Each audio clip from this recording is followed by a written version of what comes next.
Hey guys, my name is Dee and welcome back to my channel. In today's video, I'm sharing my first ever monthly Costco favorites video. So in this video, I'm going to feature some of my favorite products for the month. I'm also going to do a highly requested food prep and recipe video. So I'll be food prepping with you all and I'll be sharing some easy recipes. Plus, I am announcing the 2 giveaway winners in this video, so stick around, stay tuned, and let's get right into this video.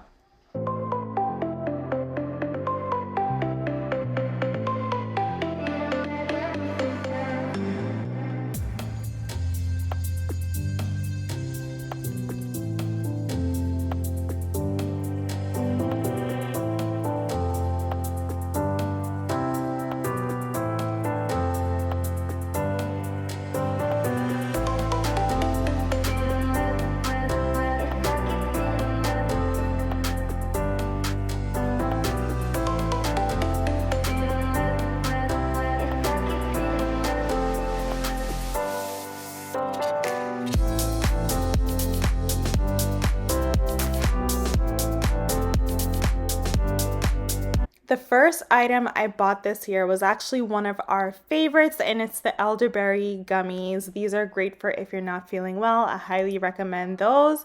And also my Ninja air fryer. You guys know it's my new bestie. I use it every single week. Also, because it's winter, this mat that we got is also really useful.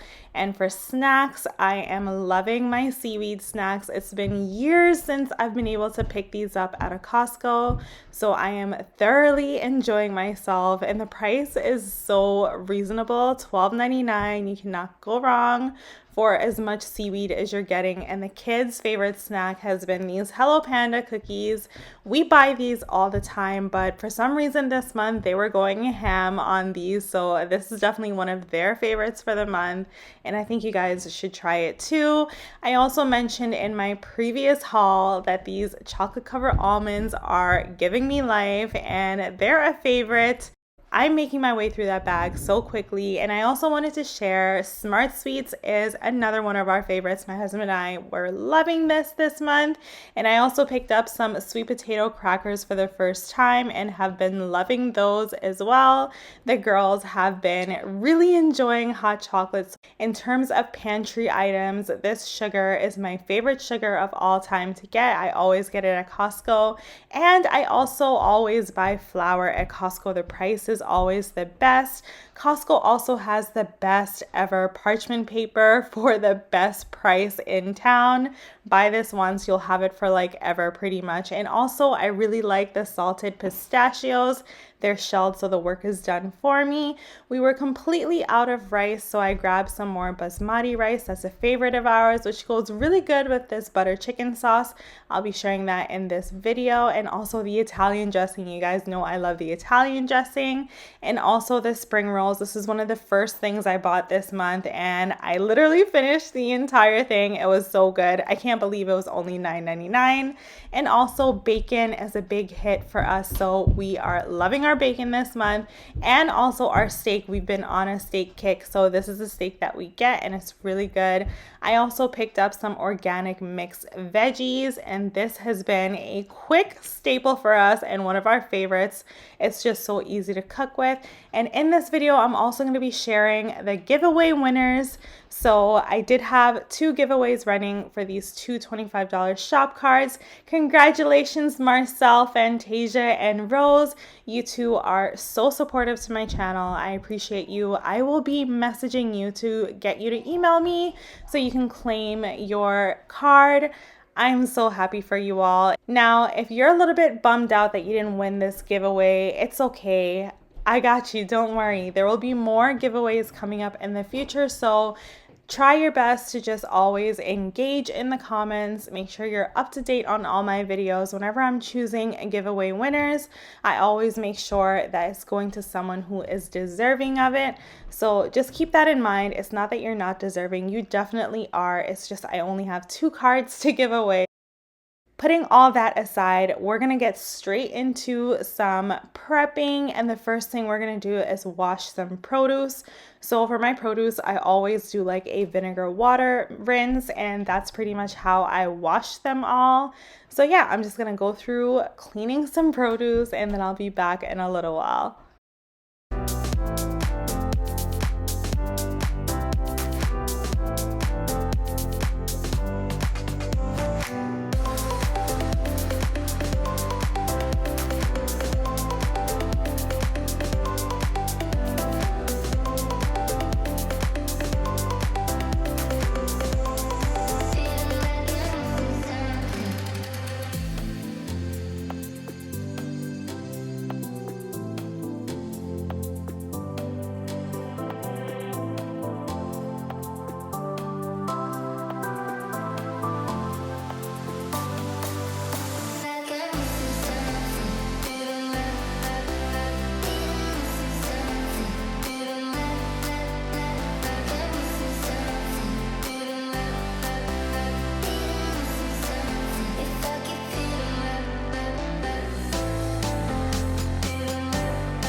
I wanted to tell you guys that I got this veggie chopper on Amazon like probably 6 months ago, and I barely ever use it. It's honestly like one of those things that's really bothering me.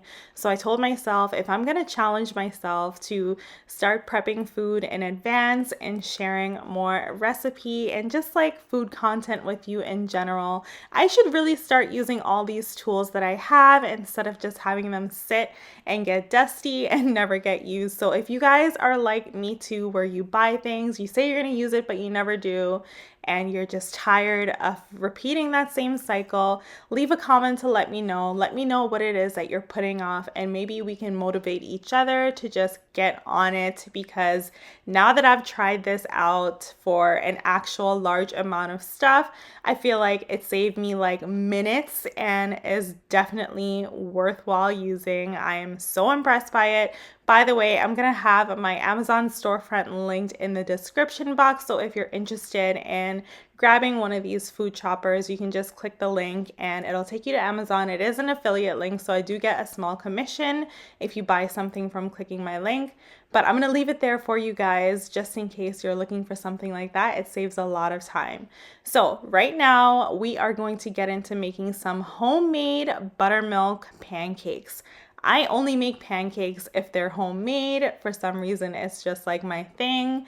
And buttermilk pancakes are super easy as long as you have some apple cider vinegar to add into your milk. So I'm actually making a double batch. So I am doing 2 cups of milk, 2 tablespoons of apple cider vinegar. I'm doing 2 eggs, a little sprinkle of salt, a little dash of sugar. Like honestly, you can go without the salt and the sugar. I'm just doing it because I feel like being extra fancy today.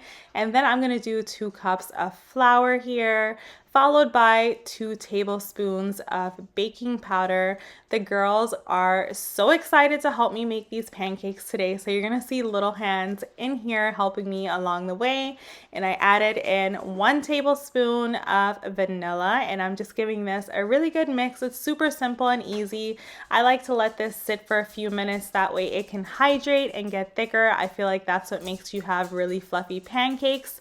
I also have this 3-tier rack. I actually got this from Costco, I think like a year or 2 ago. It's like a baking drying rack type of thing. For some reason, I can't think of the exact name, but I always use it to cool my pancakes, because otherwise like one side is like wet feeling and the other side is like dry and crusty feeling, and I'm just like really anal about stuff like that. But anyways, now I'm getting to making the pancakes. I use a medium-sized non-stick pan. I don't spray it. I just make sure that everything is non-stick, and it's super simple and easy. Literally the pancakes take like a minute or 2 on each side, and they're perfect pretty much every single time. So yeah, I'm just going to get to making the rest of this batch, and I'll show you the finished product after. My husband is actually going to make some bacon on his little George Foreman grill while I'm doing this. So we're going to have pancakes and bacon for breakfast.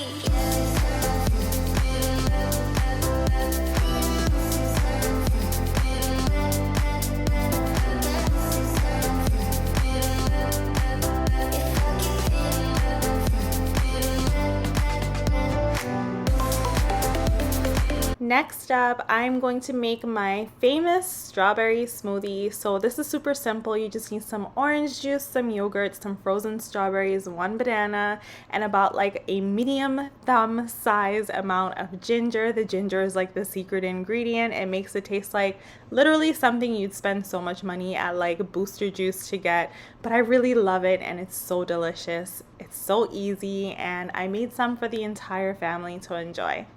By the way, do you like smoothies? Leave a comment to let me know what your favorite smoothie recipe is.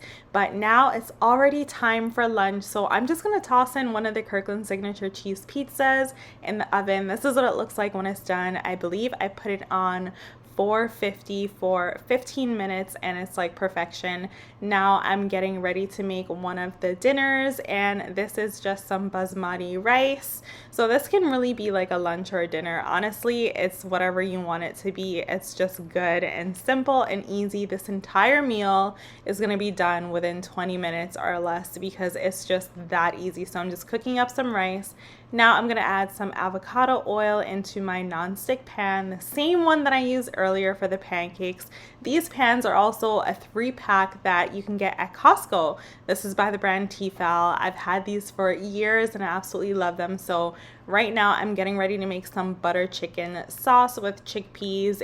And the chickpeas is replacing the chicken here. So these chickpeas are actually ones that I cooked myself from scratch at home. I bought the dry ones in a huge bag at Costco and I just worked my way through it. It's been already like a year or two and I'm nowhere close to done. But this is the KFI butter chicken sauce that I'm gonna use. So literally you just pour it in there. You don't need any additional seasonings. It's perfection on its own. You let it simmer. So when you see like the bubble around the edges, you know it's simmering really well. So what I like to do is just cover it, let it sit for a few minutes, and then when you uncover it, it's just like perfection. And just like that, everything is done already. So next up, we are going to make some veggie fried rice. We'll be using this frozen veggie mix that I featured earlier in this video as one of my favorite items, and it's just so good. It's organic. Everything tastes like exactly what it's supposed to taste like. Nothing tastes like fake ingredients or like nothing at all. That's like a problem I have sometimes with frozen stuff. It just doesn't have flavor. But anyways, I chopped up a medium-sized onion and I fried that in some avocado oil again. Now I'm adding the frozen veggies, and my secret ingredient is a little teaspoon of some Better Than Bouillon chicken. It's gonna add so much flavor, and all I'm gonna do is add some black pepper for spice. This Costco black pepper is actually really spicy, so just be on a lookout for that. And I have some leftover basmati rice in my fridge, or actually I think this is white rice. I have some leftover white rice in my fridge, so I love having leftover rice because it makes perfect fried rice. And now I'm adding in some soy sauce into this to give it one nice mix. And just like that, in a couple of minutes, the rice is done. Like, it's literally the easiest thing ever. And because you put the chicken Better Than Bouillon paste in here, I swear to you, you don't need much of the soy sauce because it doesn't need that much additional salt. And it just gives the veggies this really, really good flavorful flavor. My mouth is salivating watching this back. And so now I'm going to use my Montreal chicken seasoning to season the steak we're going to have with this fried rice. Now you can use Montreal steak seasoning or whatever seasoning that you want. The key here is to completely cover your steak in seasoning. Don't be stingy, don't be shy. This is when it's kind of like the more the better type of thing. You just want to make sure that it's nicely coated. This is a dry rub, and in order to do a dry rub properly, you need to make sure that you're patting it in and that you have enough flavor. So this is the George Foreman grill I was telling you about earlier. My husband tossed the steak on there. I just cut one piece into two because it's pretty big, and honestly I think it's fine for us to split this because we're gonna be having rice. And so in under like 5 minutes it's done. Like, look at how delicious this steak looks, you guys. I swear to you, it's gonna taste like you've been marinating this for 10 days, but all you need to do is marinate it for like 30 minutes to an hour and you're good. Now we're moving on to dessert, which is my favorite part of the day. So I'm gonna be making some Ghirardelli chocolate brownies. These are the brownies that you can get at Costco. By the way, you guys, almost every single ingredient and product that I'm using in this video are items and products that I've purchased at Costco. So now you can kind of get an idea of how to use the products that you're buying that I'm recommending. I just love having all this stuff in the house all the time, especially these brownies. Literally 1 egg, 1/3 cup of water, and 1/3 cup of oil. Of course, I use avocado oil again, and 1 packet of the brownie mix. And that's all you need for this recipe. And I swear these are the best brownies known to mankind. So I am using my cheat code and I'm using parchment paper. I told you guys I absolutely love parchment paper. Brownies normally call for you to oil a pan or grease it or whatever, spray it. I'm not into that. I feel like I still have a lot of cleaning up to do. But when you use parchment paper, the cleaning up is easy breezy, pretty much like you have no cleaning up to do and nothing ever sticks. Brownies crumble and stick all the time, but this is like my foolproof way. Try it, you guys. Try your best to just get it in there as evenly as possible, and I promise you it's gonna save your life later. Like, look at this. This is the brownie out of the container and just sitting on a plate, and it's not sticking to anything. This is what it looks like when you cut into it. It's so delicious. It has chocolate chips like all throughout it. It's so gooey and delicious. Like, I absolutely love it. But anyways, we've officially come to the end of this video. I hope you guys enjoyed spending time with me here, just prepping some food and sharing some simple, easy recipes. Leave a comment to let me know which ones you're gonna try or which ones stood out to you the most. I feel like I can eat this stuff all day, every day. It's just so dang good. But anyways, thank you again so much for watching and spending your time here with me, and I'll see you guys in my next video. Bye guys.